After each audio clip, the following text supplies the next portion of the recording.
Hello everyone, I'm Audrey Clark. I'm 30 years old and a single mom, and today I want to share a story that changed everything for me and my daughter. I thought I knew the worst my family could do, but I was completely wrong. Picture this. A beautiful Saturday morning at our annual family reunion. We were at my parents' lake house in Fairmont, Michigan, the kind of gathering that should have been filled with barbecue, pleasant conversation, and genuine connection. Instead, I witnessed something that shattered my world. My older brother Derek struck my 6-year-old daughter Lily across the face, right in front of our entire family. I heard that horrible sound, the sharp crack that seemed to echo through the room. What followed was deafening silence, broken only by my father's voice. She needed to learn some shame, and then my mother laughed, actually laughed. Lily's coloring book scattered to the floor. Her little cheek bore the red mark of her uncle's hand. She looked up at me with confusion and hurt in her eyes, and in that moment, I couldn't breathe.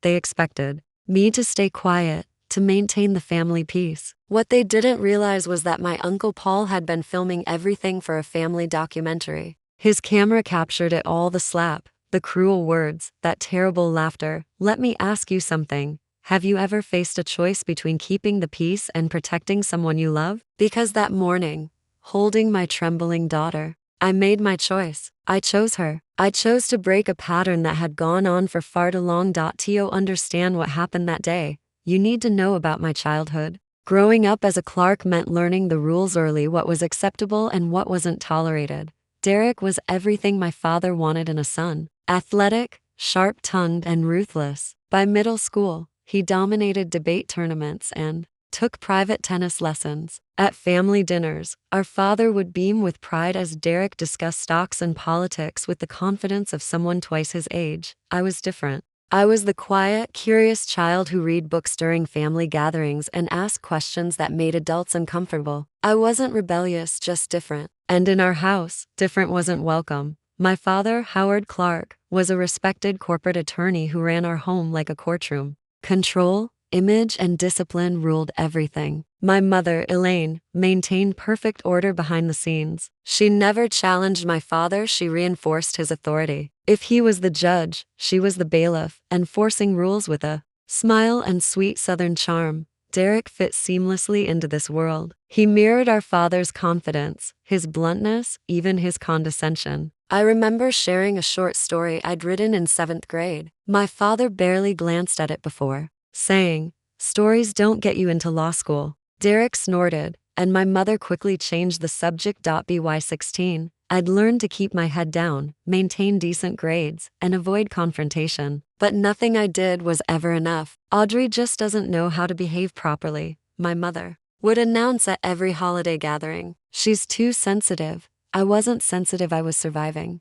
And I was already counting down the days until I could escape. When I finally left for community college, it felt like breaking free from a beautifully decorated prison. That's where I met Jason, warm, funny, and completely different from anyone in my family. He actually listened when I spoke. After years of being talked over and dismissed, it felt like being truly seen for the first time. We married when I was 20, maybe too young. But I wasn't just marrying a man, I was running toward the possibility of a real family, a better family. Initially, it worked beautifully. We lived in a modest apartment, balancing classes and part-time work while Jason waited tables and saved every tip in a jar labeled "someday." We were broke, exhausted, and deeply in love. When Lily was born 2 years later, everything clicked into place. She arrived on a rainy Tuesday afternoon, 7 pounds of pure wonder with Jason's blue eyes and my dark hair. The first time her tiny fingers wrapped around mine, I made her a promise she'll never remember but I'll never forget. "You will always know you are loved exactly as you are." But life doesn't always honor our promises. By the time Lily turned 3, Jason started working later and talking less. I discovered messages on his phone from someone named Rachel. When confronted, he called it harmless flirting, then admitted it had been going on for months. We tried counseling, but his heart wasn't in it. A year later, we divorced. I didn't tell my parents the real reason. I knew exactly what they'd say. And I was right. Men don't leave happy homes, my mother stated flatly. What did you do to push him away? They never asked about Lily, only how I planned to manage without embarrassing them. For 3 years, I avoided family gatherings with careful excuses and polite regrets. But when Lily turned 6, she started asking questions. Why haven't I met Grandpa Howard and Grandma Elaine? Do I have cousins? Does Uncle Derek have children? She deserved to know her family, even if I had to shield her from the worst of it. So when the annual Lake Fairmont reunion came around, I said yes.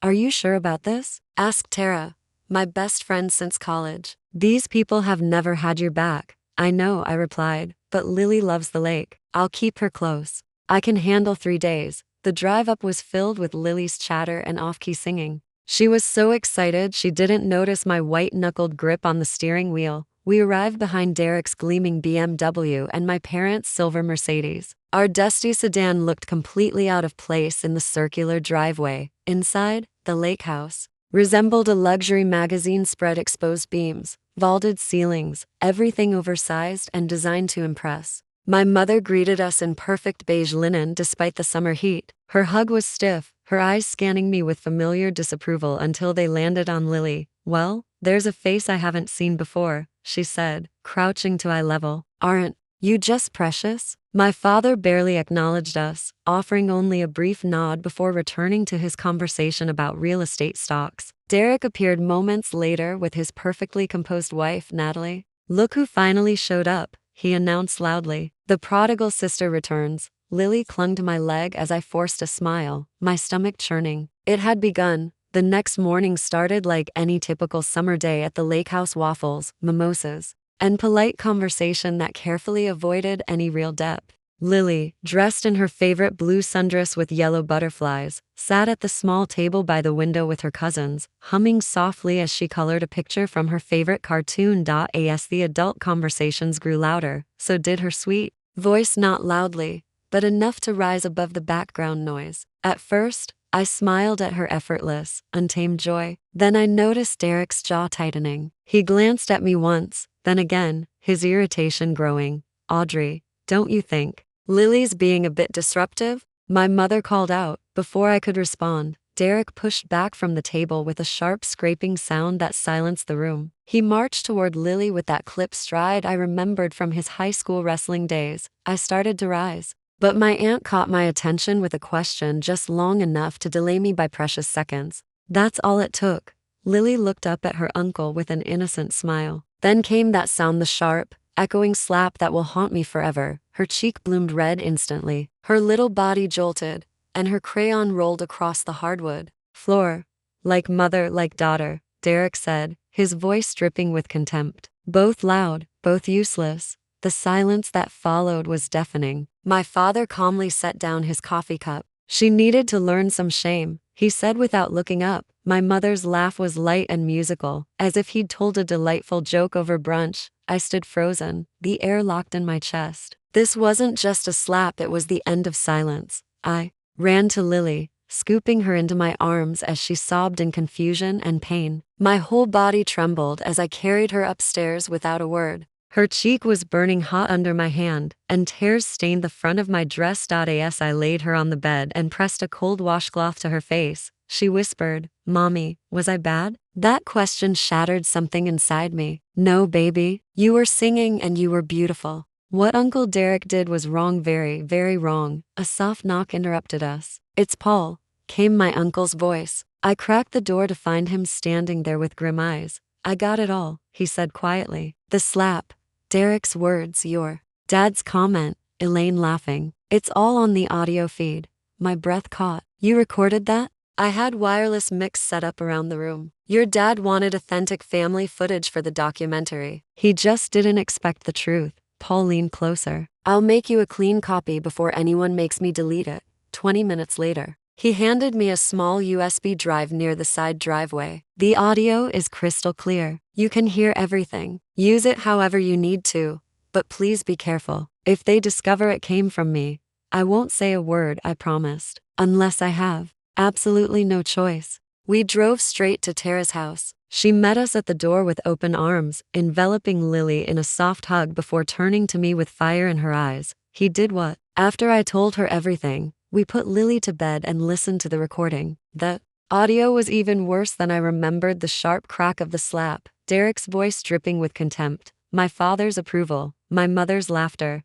"This isn't just a bad family moment," Tara said, her face darkening. This is abuse. And you have proof. What are you going to do? That question kept me awake all night. I didn't want a lawsuit or drama for its own sake. But I also knew I couldn't let this go. The next morning, I called Dr. Winters, Lily's pediatrician. She documented the mark and referred us to a child psychologist. Then I contacted Lisa, a lawyer from college. After listening to the audio, Lisa's assessment was clear. It's damning. You might not get a conviction in court, but in the court of public opinion, Derek's reputation won't survive this. That's when it clicked. I didn't want revenge, I wanted accountability. I began with calm precision. I trimmed the audio. Not edited or manipulated, just the essentials. The slap, Derek calling us useless, my father justifying it, my mother laughing. No commentary, no emotion, just their voices and their choices. Then I drafted 3 professional, unemotional emails. The first went to the board of directors at Meridian Financial, where Derek was vice president. The second to the Children's Future Fund, where he served on the board of this nonprofit for at-risk youth. The third to the West Bridge Mentorship Alliance, where he volunteered as a business mentor to high school students. Each email began the same way. I'm reaching out with deep concern given Mr. Clark's leadership position in child-focused spaces. I requested confidentiality for Lily's protection, attached the audio, and clicked send. Within hours, my phone buzzed relentlessly. Derek had found out. His text shifted from fury to desperation. What did you do? They're suspending me. Fix this. You regret this, Audrey. My parents followed with messages veering between guilt and gaslighting. You're tearing this family apart. Your brother's life is being ruined. Call us. We can make this go away.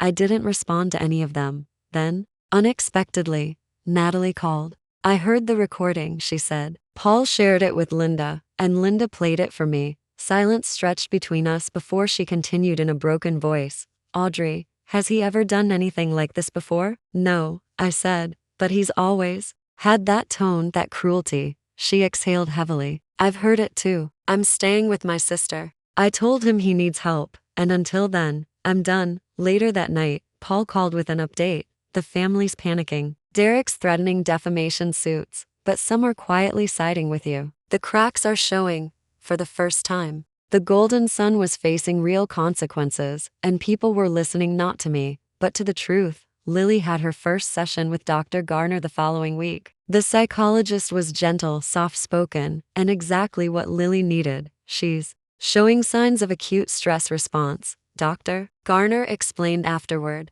Nightmares, hesitance around male authority figures, but she's also remarkably resilient. With time and support, she'll recover. She handed me a written assessment, 1 page of clinical language that captured what my family had tried to deny. Derek's slap wasn't discipline. It was trauma. Meanwhile, Derek's professional life unraveled. Meridian Financial placed him on administrative leave pending internal review. The nonprofit removed him from the board within 48 hours, citing their zero-tolerance policy. The mentorship program suspended him indefinitely. Word spread quickly through his polished, status-driven circles. His name was now met with polite silence and canceled meetings. For once, I didn't have to say anything. The truth spoke for itself. Today, 7 months after that terrible morning, our lives look different. Quieter, simpler, stronger. The apartment that once felt temporary now feels like home. Lily's artwork covers the refrigerator. Music plays freely, and laughter has returned. Most importantly, she's singing again. Not just humming at bedtime, but confidently at school, in the park, even in the community center's children's choir. During her last session, Dr. Garner smiled and said, "That voice, that's healing." She no longer associated her joy with punishment. Derek remained demoted at Meridian Financial, his title stripped and reputation fractured. Natalie filed for divorce 3 months after leaving, citing emotional abuse and irreconcilable differences. I used to wonder what would have happened if we'd had kids, she told me quietly during one of our lunches. Now I know, and I'm grateful we didn't. The real gift didn't come from my parents' reluctant participation in counseling or their surface-level attempts at reconciliation. It came from others, extended family members who reached out to apologize for their silence, others who admitted they'd witnessed Derek's cruelty before. The cracks turned into truth, and the truth set more than just us free. One fall afternoon, Lily stood in front of our chosen family, Tara, Paul, Natalie, and a few others, and sang a soft ballad about courage. When she finished, the room erupted in gentle applause. Tears filled my eyes as I realized that the voice Derek tried to silence had become louder than all of them combined. And I would never let it be quieted again.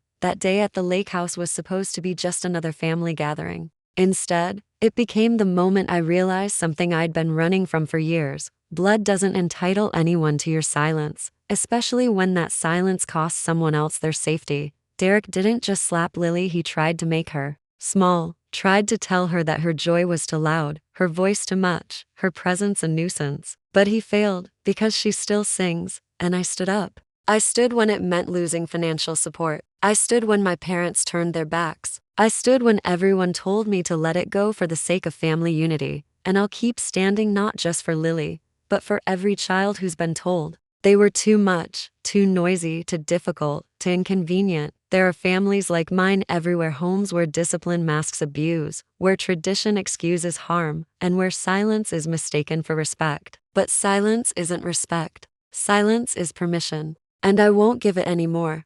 Lily's healing reminds me that survival isn't enough. It's about what we choose to do with our experiences afterward. We didn't burn bridges for revenge, we built new ones from the wreckage with people who see us, protect us, and love us loudly. If this story resonates with you, if you've ever had to choose between peace and protection, or if your voice has been muted in the name of keeping a family whole, you're not alone. Share your story in the comments below. Like and subscribe for more stories that speak the truth, even when it's difficult. And remember this: you have the right to be heard, to take up space, and to raise your voice, not in spite of your story, but because of it. Thank you for listening, and until next time, keep singing.